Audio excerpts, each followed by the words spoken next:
I have all of my ingredients in the bowl: flours, water, starter, salt. Really, really simple.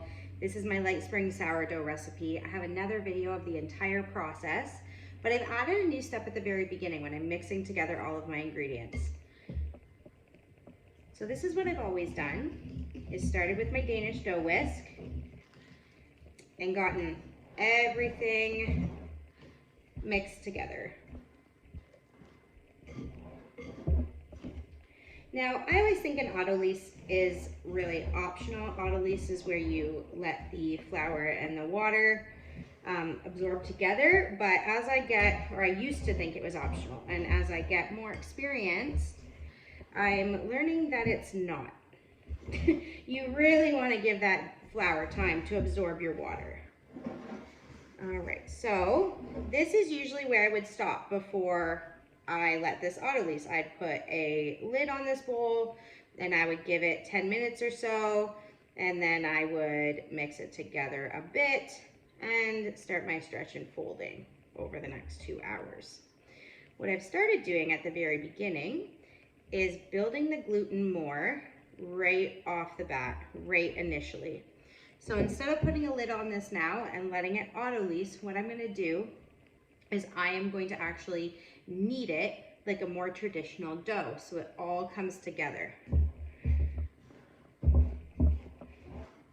This works really well in ceramic bowls, as I send things flying, because it sticks less readily to the edge of a ceramic bowl than it does to a plastic bowl, but my bigger bowls are all plastic. So you can see here we got hard bits and everything that will come out or absorb the water, but we're gonna just keep kneading until it starts to get sticky. All right, see now it's starting to stick to my knuckles.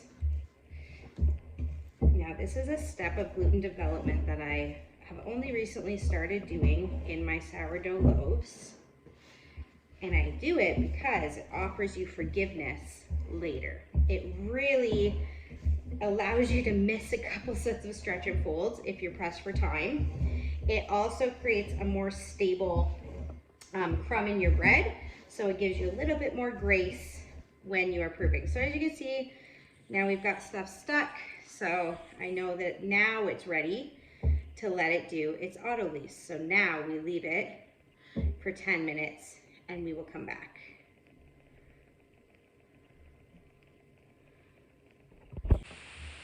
It's been 10 minutes, and as you can see, our little dough ball has relaxed a little bit. It's definitely absorbed that water. It's, as you can see, I have dough on my hands from mixing other things just right now, but it's not as sticky as when we got it folded together and kneaded. All right, so what we've done now is we've set a really good gluten base. So go around the edge of the bowl, we're just gonna loosen it. And now that it has autolysed, I'm gonna give it like a double stretch and fold. So we're gonna do 8. So we're gonna stretch 1, 2, 3, 4, 5. You see it already getting tighter. Now we can pick it up.